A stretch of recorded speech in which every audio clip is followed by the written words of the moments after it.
You don't hesitate because you're incapable. You hesitate because you can see too much, too clearly, all at once.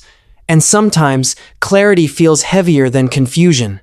You've probably had moments where you knew the answer, yet still second-guessed yourself before speaking.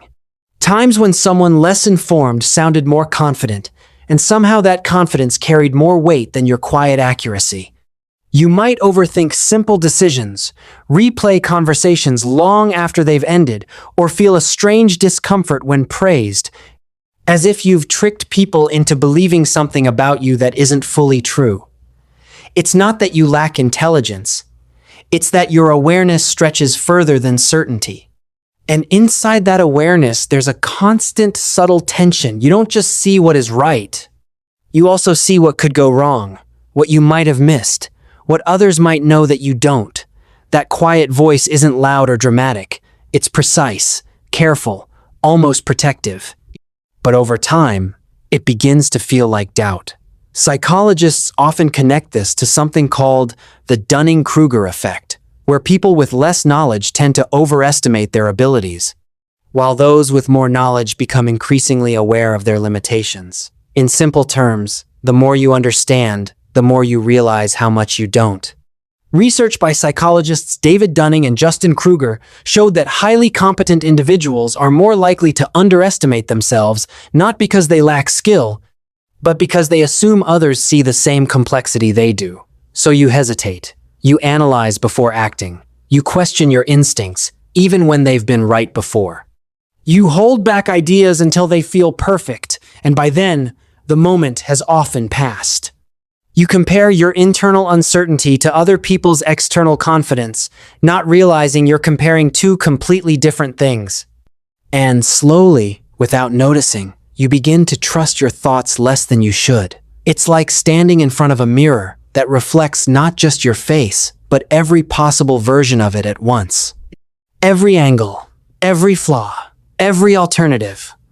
While others see one image, you see 1,000. And choosing just one begins to feel almost dishonest. That's not weakness, but it can feel like it. What makes this even more difficult is how invisible it is.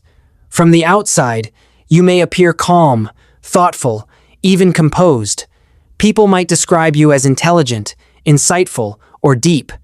But inside, there's a constant negotiation happening, a quiet weighing of possibilities.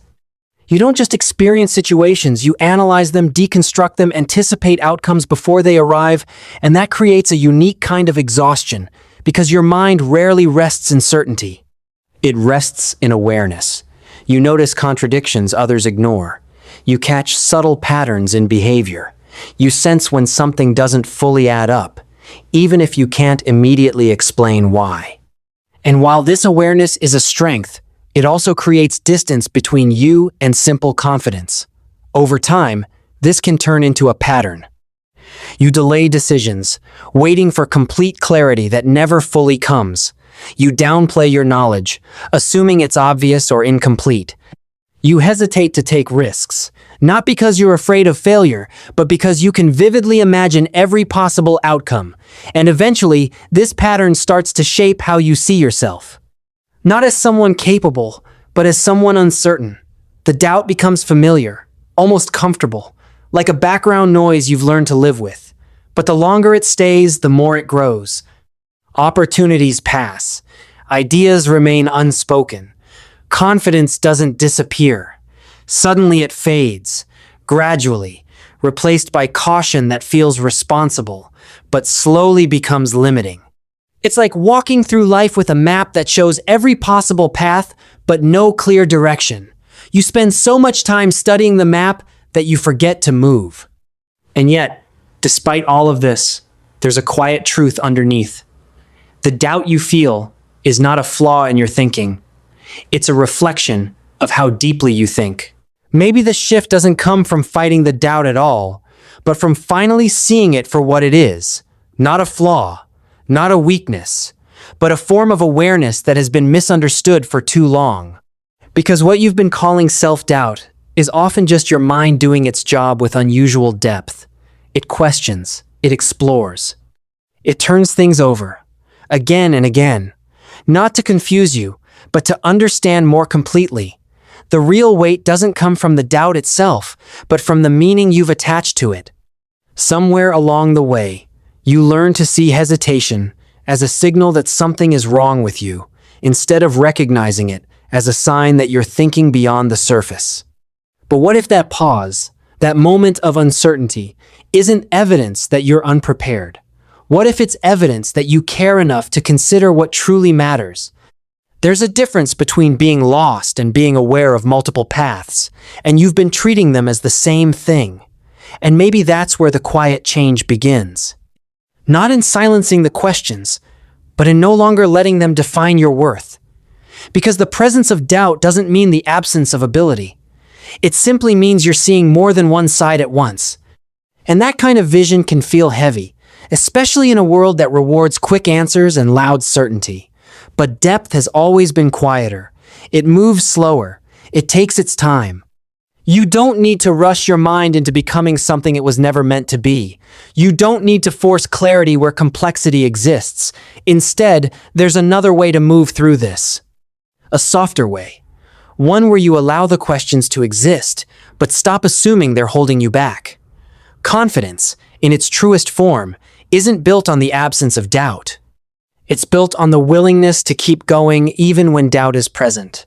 Not aggressively, not perfectly, but honestly. You can still be thoughtful and decisive. You can still reflect deeply and take action at the same time. These things are not opposites, even if they've always felt that way. And maybe growth, for you, doesn't look like becoming someone who is completely sure of everything. Maybe it looks like becoming someone who no longer needs to be. Someone who is willing to speak before every detail is resolved. Willing to act without having every outcome mapped out. Willing to trust that your awareness is not something that blocks you, but something that guides you in a quieter, more intentional way. Because the truth is, the same depth that causes you to question yourself is also what allows you to see things others overlook. It's what gives you perspective, insight, and a kind of understanding that can't be rushed or replicated, and that matters more than certainty ever could. In the end, this isn't about becoming fearless or completely confident. It's about becoming aware of your patterns and choosing not to be defined by them. It's about understanding your mind well enough to move with it instead of against it, and slowly, gently, learning that you don't need to eliminate the doubt to move forward. You just need to stop letting it convince you that you can't. And if something in this resonates with you, take a quiet moment to subscribe and stay connected. Share it with someone who might be carrying the same thoughts, and keep exploring the deeper patterns of your mind, one step at a time.